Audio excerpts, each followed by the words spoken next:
I think the experiment was a success. Oh, you've seen what I just did. Hello.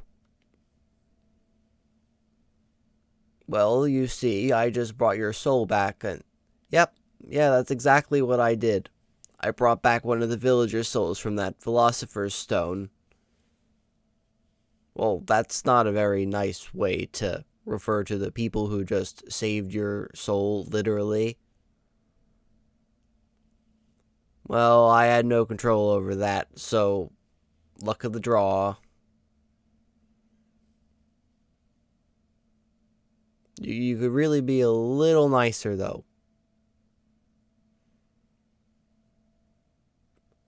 I can see that. I see why you do that. Because, you don't sound very helpful, Mr. Achdran, now do you?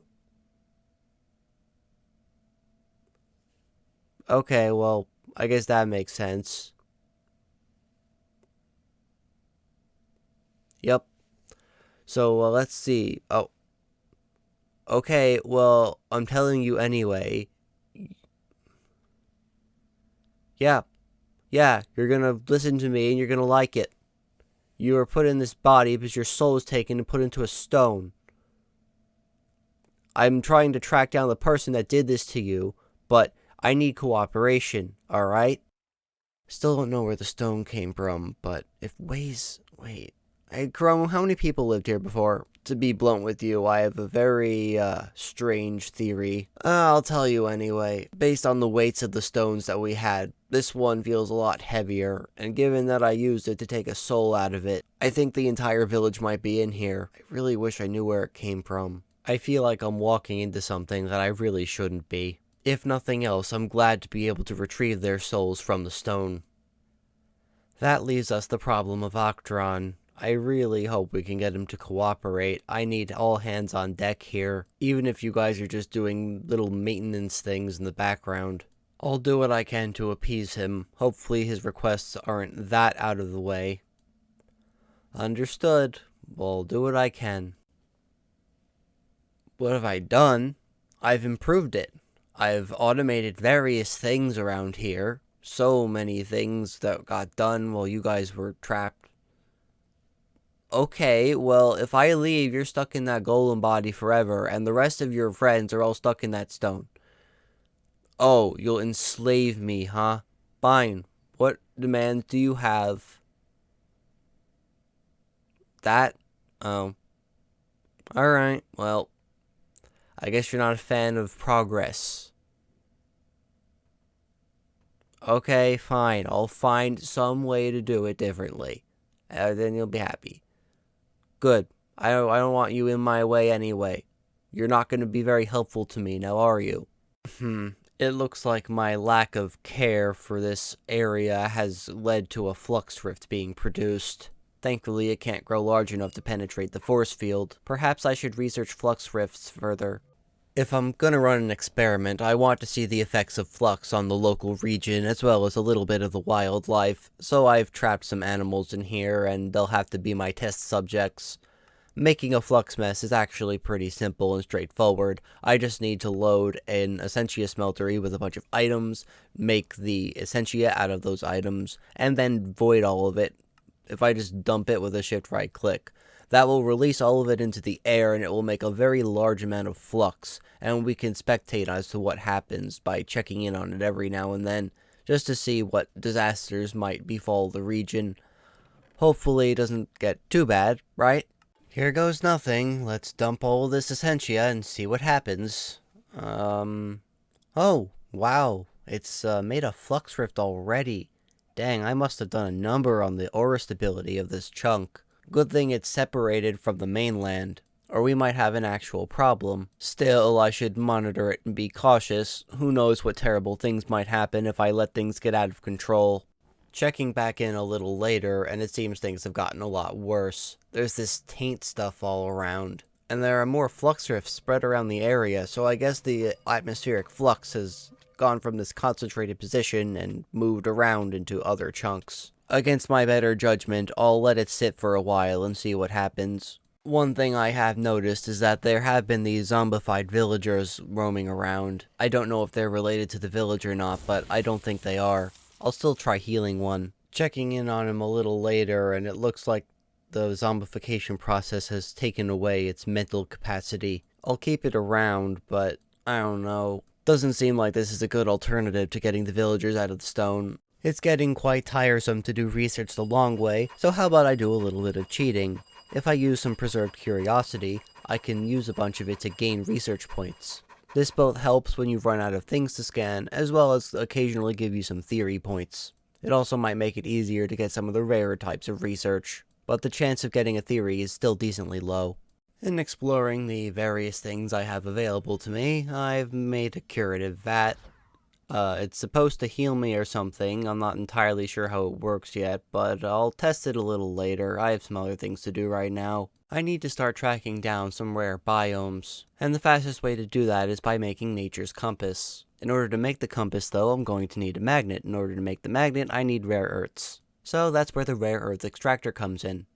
If I dump in some obsidian, it accepts cobblestone and the like, but obsidian is the most efficient, and I have tons of that from my quarrying endeavors. It will fill up progress towards filling the bar, and when it finishes, it will produce one rare earth. Combine that in a few different machines, and then I can make the magnet I need in the electrolyzer. I've ventured to a jungle to find some melons, nothing particularly out of the ordinary, but I will note that while I flew here the normal way, I'm also going to load a backup and ungenerate all those chunks I traveled through, and then just teleport to the jungle, strictly to keep the world size smaller. I know I said I would work on things for Achdran, and I am, believe me. But this is an important step to move in that direction. I'd like to expand into using these golem bodies for other purposes that automate things. After all, that is what they were originally designed to do. So, by infusing a bunch of things into a seal, I can make various types of golem seals that will command them to do particular tasks.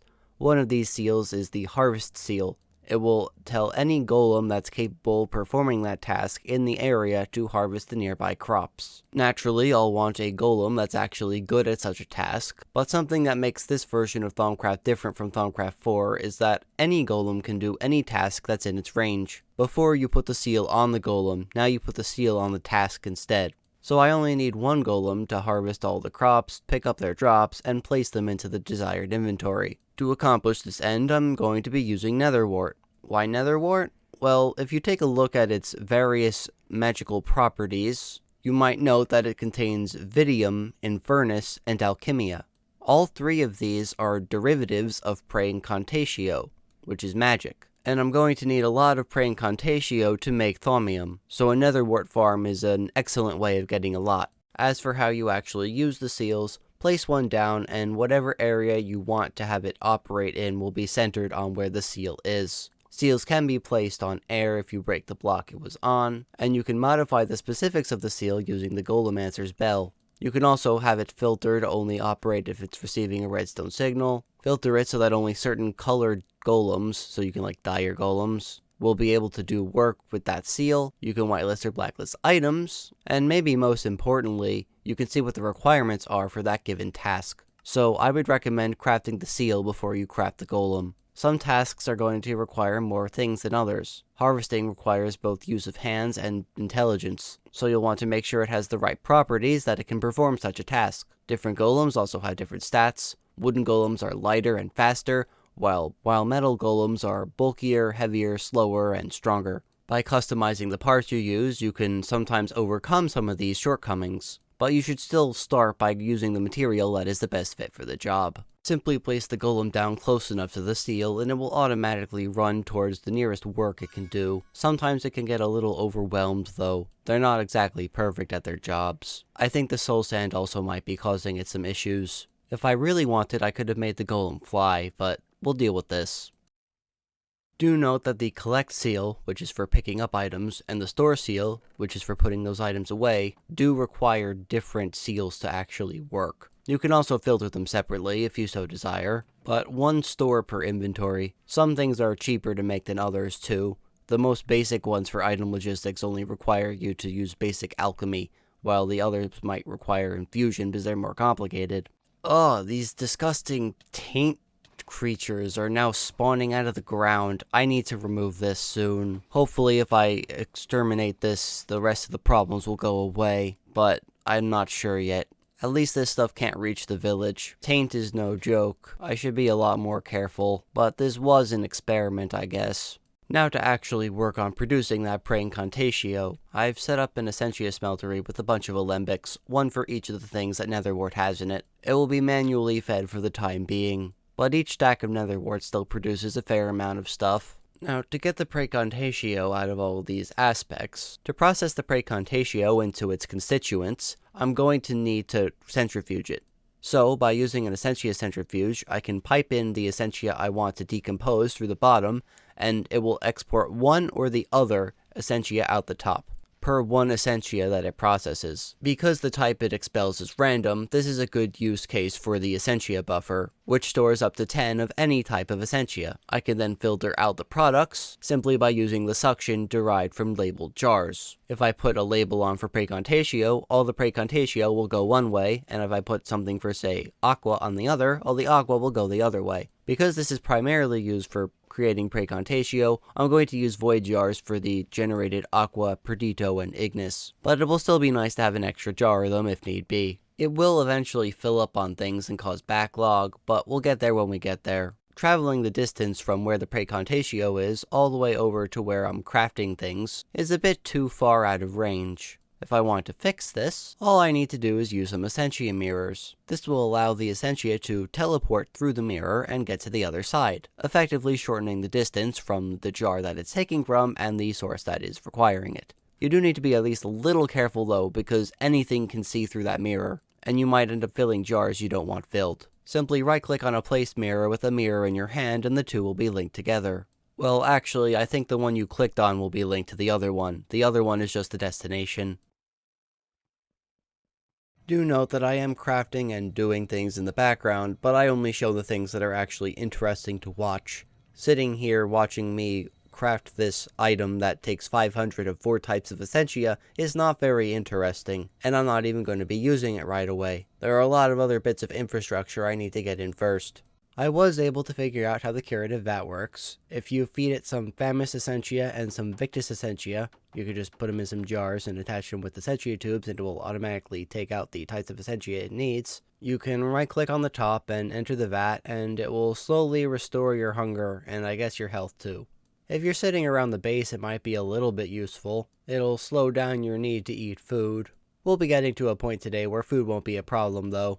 I noticed a particularly useful looking type of research entry in the Thaumic. I can elementally infuse my solar panels to give them various special effects that increase their energy generation under certain conditions. Now, you can't actually move them. They turn back into the base compressed solar panel if you try to, but you might find a use for them in some facet. To quickly go over them, aqua generate power when it's raining, because regular solar panels don't.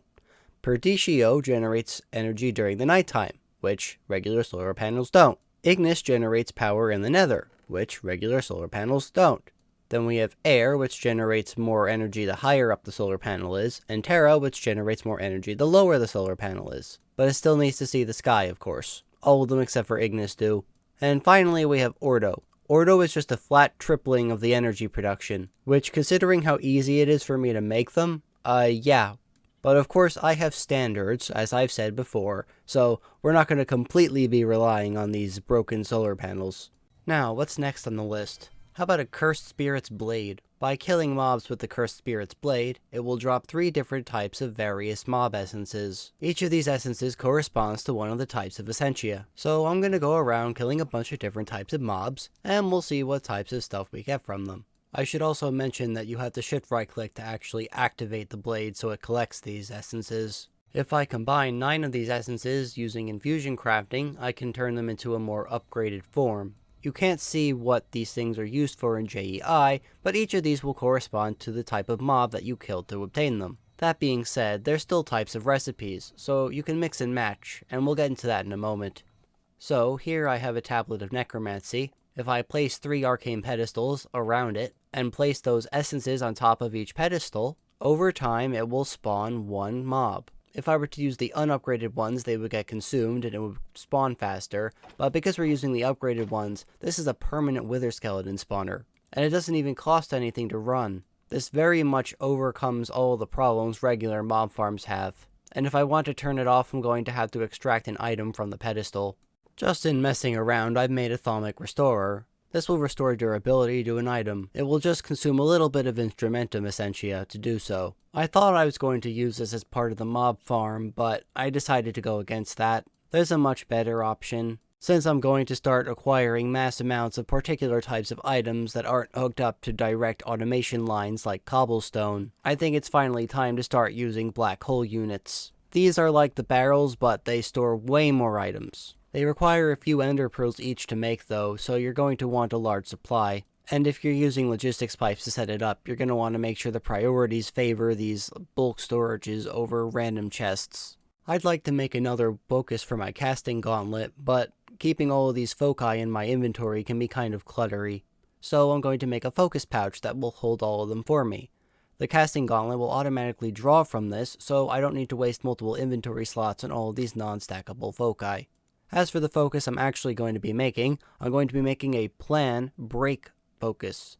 This will allow me to dig in large areas. You could use it for tunneling if you want, though that's really what the arcane bore is for. No, what I want it for is large clearing of areas. You know, building. I'm going to be expanding the underwater base to go underground more. To actually use it, you can hold down Shift and whatever the focus tool key is. Check your keybinds, and it will change the area in which the spell is going to work. It can choose between only doing one axis at a time and doing all three at once. I think for my purposes, digging in a 3x3x3 area is fast enough. So I'll come back when I'm done digging out space. Alright, well there are some caves down here that I'll have to clear out, but oh no. That's not good. I had no idea the taint was going to be so pervasive. Alright, changing plans, time to get rid of all of this taint. There will be a bunch of taint seeds scattered about the land. I really shouldn't have let it get this bad though. If I can find and kill all of them, the taint should start going away, as long as I don't introduce more flux to the chunks. You'll recall what those giant taint seeds looked like earlier. Those big spewing entities. They can appear underwater, but they have to be on some type of solid block. They can spawn in caves though, and those can get hard to find. It took a little while, but I think I finally found and killed all of them. There was one that wound up in an abandoned mine shaft nearby, so it was a rather tricky one to track down. It can also creep along the ocean floor, which I was unaware of. Not kidding, I thought I was safe in my underwater dome. So, back to wither skeletons. With a combination of Aversio, Humanus, and Exanimus, I can summon wither skeletons. And by using them with a dynamism tablet with a sword in it, I can automatically kill the wither skeletons, pick up their drops with a hopper, and pick up the experience with a brain in a jar. The brain in a jar will pick up experience orbs, and you can collect them by right-clicking on it. To expand on that with some automation, I've used some wireless redstone as well as some buildcraft pipes, logic gates, and pipe pulsars to allow myself to turn the system on and off by extracting the item on the pedestal and putting it into a chest. I have some pipe facades to prevent connection to the other pedestals that I don't want it touching. The other ones don't really matter because it needs all three to successfully spawn anything. And I'm going to mark all of my frequencies with odd for on, even for off. Note that in the dynamism tablet I'm using a nano saber. This does not use any power when it's not turned on, but it still does enough damage to kill the wither skeletons in a few hits. Meaning I don't actually have to do any repairs. So now that I've gone ahead and set this up and have stuff being stored in a chest, and eventually I'll replace them all with black hole units, what was this for exactly? Well, I want a supply of bones. Bones are going to give me Victus Essentia. However, they also produce Mortuous Essentia. And since I don't really have a use for that, it'll go right into a flux condenser. The flux condenser is a semi-multi-block. It's like kind of a multi-block, kind of not. And at the cost of some Essentia, it will draw in flux from the environment. It then gets sent up through these filters on top, and sometimes the filters will end up clogging and you'll have to replace the filter. You will have to replace them manually, but I think you might also be able to use a golem. I'll have to test that later. Also, you can't just make a solid lattice of them as it will decrease their efficiency, so making boxes is the best shape. Now that I have all of this Victus coming in, oh, and I'm also using an auxiliary venting port on the smeltery to decrease the flux chance. After all, we're trying to keep things clean now, right? I can take the Victus and send it into the Thaumatorium. By putting raw beef into the Thaumatorium, it will duplicate that raw beef using nothing more than Victus Essentia. I can then loop that around and make sure that I fill up on raw beef, and once it's full, it will send any extra into the furnace to be smelted into steak. And that's just getting sent into an ender chest. I guess something does have to die for this to work, but it's not cows. So that's going to have to be good enough for our Choosy Beggar. And as I said before, I hooked up a bunch of black hole units as well as a void chest for all of those swords, and I'm using Project Red's pipes to send everything over to the Thaumium smeltery. It runs on coal, and I of course want the small version of the coal because I want to smelt as little as possible, because then that's very wasteful on coal if I'm only smelting one item, you know? Sometimes it's just more convenient to set up Project Red pipes than it is to set up logistics pipes. I should probably also mention the Arcane Crafter. It's like a hopper crafter, and you can click on the dial and it will change what the shape of recipe it will make is. So I only want the top left slot so it turns coal into fragmented carbon. And there we have it. Completely automated production of beef without actually having to kill any of these virtual cows. So the virtual NPC will be quote-unquote happy. I'll be doing more Thaumcraft automation stuff down here, hence why the basement is so large. For right now though, I only have a skeleton up and running. I figure it will be easier to construct rooms when everything is already set up so I know how much space I have to work with. But I wanted to divide things because then I don't have to worry about seeing void fog and being annoyed by it. Alright, I've removed the cow farm, it's all gone. Just a start, huh? I know I haven't gotten around to the railway yet. I'll take a bit more longer on that. Oh, you want more. Well, what do you expect me to do? These dyes were easiest for me to make. You know, I don't have everything ever. Oh, you want me to grow flowers? Okay, I guess I could start flower breeding or whatever. But when are you going to start contributing? You know, you need to help me. Alright, fine. I'll do what you want, and then I'll come back later. The first thing you're going to want when flower breeding is a good flower bed to grow flowers on. Most of the vanilla flowers have the same growing conditions, so you can just trowel any old ground anywhere on regular dirt and it should be okay. You'll then want to enhance that soil with two things. Well, maybe three things, I guess. Bone meal and fertilizer from forestry allow you to enrich the soil and increase the growth speed of the flowers on it, while weed killer prevents weeds from growing, and that doesn't negatively impact the plants at all, so you're safe to use it wherever you wish. Flowers, when placed on a flower bed, will automatically convert into a Botany type of flower rather than the vanilla kind that it was before. This holds up even if it is placed on regular grass afterwards. You can use a field kit with some paper in it to scan flowers and determine what genetic traits they have. These include the colors of the various features of the flower, as well as some basic growth statistics. By placing flowers alongside each other on a flower bed, they'll cross-pollinate. This is not strictly limited to contiguous pieces of flower bed, as if they are split apart but can still see each other, they might pollinate with each other. And you might not want that. Different types of flowers will prefer different growing conditions. There are two different main types of soil condition to watch out for, the moisture and the pH. You can use a soil tester to determine each of these traits if you just click on the soil. Of course, we have the regular, normal, and neutral for the soil, but you can also have damp or dry, as well as alkaline or acidic.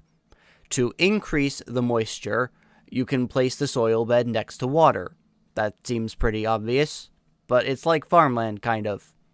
Then you can also place gravel next to it, and it will dry out the soil. The biome that the soil is in will also impact what the soil's conditions are. Meanwhile, to affect the pH, you're going to need to modify the elevation at which the soil is placed at. High Y levels will make the soil alkaline, while low Y levels will make the soil acidic. You can also use particular items to modify this, such as sulfur dust or wood pulp. You might want to be careful if your flowers are open to the sky, as rain will make the soil damp, and some types of flowers will not appreciate damp soil. You'll likely want to track down a flower forest biome in order to get all of the flowers you'll need, or at least, you know, for whatever types of breeding you want. I've already gone ahead and assembled a bunch of them, and my bees have actually naturally been spreading the regular flowers. They don't have the particular botany stats or anything, but they still allow me to have a larger supply of initial flowers, especially ones that are harder to find, like particular colors of tulips or alliums. To start, I'd like to make the cornflower. The cornflower is made by crossbreeding the pink tulip, which turns into mauve, and a dandelion, which is of course yellow. Different things might happen when you try to cross-pollinate these flowers. There is a relatively small chance that a given flower will adopt a trait from its neighboring plant, as well as a chance to mutate into the new plant, which will be the cornflower. The flowers might also mix colors, or trade colors. So you can end up with flowers that are two different colors, or you can make a flower that's a combination of the colors. To act as an example, if you were to combine yellow and white, you get beige. I don't know quite everything there is to know about color mixing, unfortunately, but general paint mixing knowledge will probably do you well. You know, blue and yellow make green and the like. If you want more of the flowers you currently have, take a grown-up flower and right-click on it with shears. You'll get some germlings. Germlings, of course, have to grow up into flowers, and flowers will naturally wilt and become germlings over time. If you plant the germling on normal grass or dirt, it will not grow up and will stay a germling forever. But if you place it on flower beds, it will grow into normal flowers as usual. Blue is not a natural color of dandelions or tulips, so it seems I've found myself a cornflower. Before you start populating a field with your new flower, I would recommend having at least 2 of them. Otherwise, the trait might get overwritten, as it still probably contains one of the alleles from the parents. Also, I didn't mention it before, but if you place a flower in the crafting grid, it will turn into a pigment of the corresponding color that is dominant within the flower. If you'd like, you can also completely overwrite the natural color found in a flower, so if you want to turn your dandelions red for some reason, you can do that. A useful item from Magic Bees is the Mysterious Magnet. It can be a little expensive early in the game, but at the stage I'm in, I have enough materials to make it. It has a lot of tiers that increases its range, and what it does is if you activate it, it will draw items in on the ground towards you. Since it comes from an older era of Minecraft, you can't just stick it in a bauble slot, and it doesn't have any filtering options or anything, but it will still do the job. Now to set up for a particularly large bee-related product. I've been stockpiling all of these bee materials for a reason. I want to construct an alveary. The alveary is a multi-block structure. It's a 3x3x3 of alveary blocks with a 3x3 of any type of wooden slab on top. There are a whole bunch of upgrades you can put in the alveary, and we'll get to that when I actually construct it. For right now, I need a ton of honey, a ton of beeswax, and a bunch of other things. Meanwhile, I've produced one of the types of flowers I've been trying to make, the scabious. Scabious? I don't know. I didn't come up with the names of the flowers. I wanted a particularly deep blue pigment, and this flower naturally has that. I want to make a green pigment. Hopefully that will be enough to appease our choosy beggar. So now I'm finally able to make the alveary. The alveary is a big apiary, but it can be a lot more than that. The first and second layers of the alveary blocks can be replaced with various different alveary modules, I guess? I don't know, they don't have a formal name. But they can do various things to modify the function and behavior of the alveary. You also might notice that there are no slots for frames in the alveary's GUI. Well, that's because alveary frames are handled with an external block. Or, well, I guess it's an internal block. It's a frame housing. By default in Forestry, you can't actually use frames in the alveary, but thanks to Binnie's mods, you can. You can even have up to 4 frames in an alveary instead of just 3. And you can automate taking them out and putting them in. Another possible block to use is the Mutator. The Mutator allows you to increase the mutation rate of bees when being bred. This means you can greatly reduce the amount of time it takes to get desired mutations, especially ones that are particularly rare. Long gone are the days of setting up that giant automation machine to try and force bees together with different genetics. You can now do it manually much quicker. There's also alveary lighting. That means that they'll work all day, all night, without having to worry about the time of day. There's the rain shield, which means they'll work during the rain. And so basically I can have bees working round the clock. There are a bunch more, but I'll get to them when I get to them. I'm not using all of them at the moment. So I'm going to run a Meadows Queen with a Forest Drone, and we'll see what ends up happening. With this Mutator, we should get, well, mutated bees, right? So once the Meadows Queen finishes her job, she'll turn into, Ooh, look at this, a leporine princess, as well as a leporine drone and a common drone. None of these match the original parents because all of them are mutations. Now, the leporine princess is actually somewhat special. Apparently, it can only be bred between a specific couple of weeks in the year, and I mean like real-time years. So like, I'm guessing it's something around Easter because this type of bee makes eggs, and that's what that makes me think of. But yeah, the leporine bees produce silky combs and eggs. And it just so happens that I wanted to make silky combs. I could have used marshy bees to accomplish this. They normally make silky combs, so I just have to go to a swamp to get some of this. But I could have also changed the environment the bees are in by using different features of the alveary. We'll, again, get to that when we have more of a use for it. For the time being, I'm just going to use these leporine bees to get my silky combs.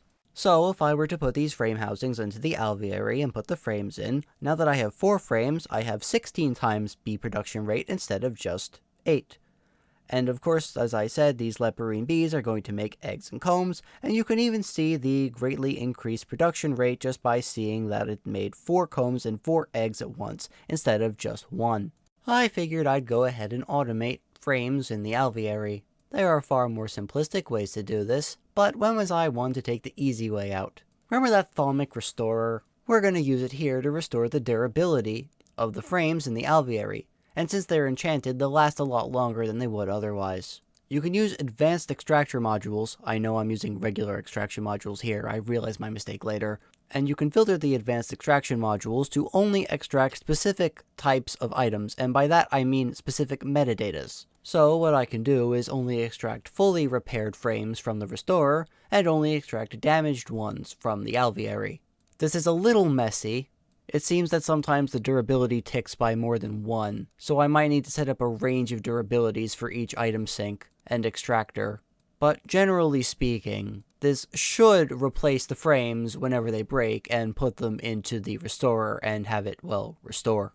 Now, this does require Instrumentum Essentia to function, so in order to actually have it utilize that Essentia, I need to produce it, and to produce it, I'm going to be centrifuging Fabrico Essentia.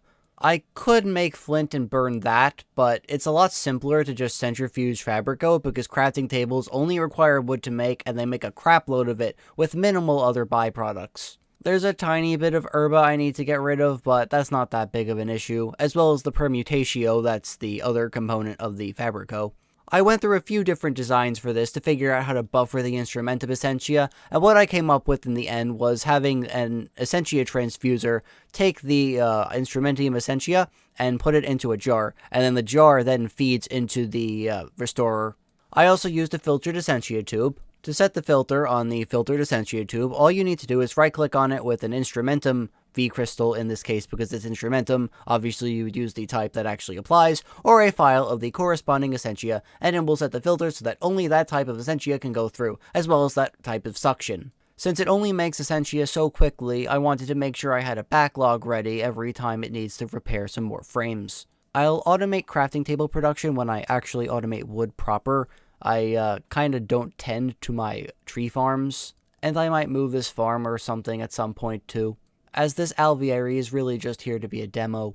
Another type of add-on to the alveary is the alveary sieve. Sometimes the bees will attempt to pollinate. Occasionally, when the bees do try to pollinate something, the alveary sieve will intercept and catch the pollen. You can then use that pollen to pollinate either tree leaves or flowers. I'm just letting it run right now as a test. I have no particular desire to go further into this at the moment. But eventually I find out that I got some tree pollen, even though the flowers were set up right next to the alveary. Also, you need to manually input woven mesh into the sieve for it to work. The woven meshes are made from those silky combs that I was talking about before. Process those combs down into their furthest byproduct, and you get the crafting component you need to make woven meshes.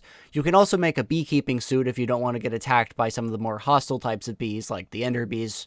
Alright, I've gotten some green flowers, or at least yellow-green ones. Let's take him over to that little jerk and see if he's grateful for what I'm giving him. Hello, Achdran. Here you go. Well, thanks for the appreciation. Anything else? Alright, good. I have stuff to do. Can you help me at some point? Gratitude is appreciated, but I expect you to be pulling some weight next time, you hear me?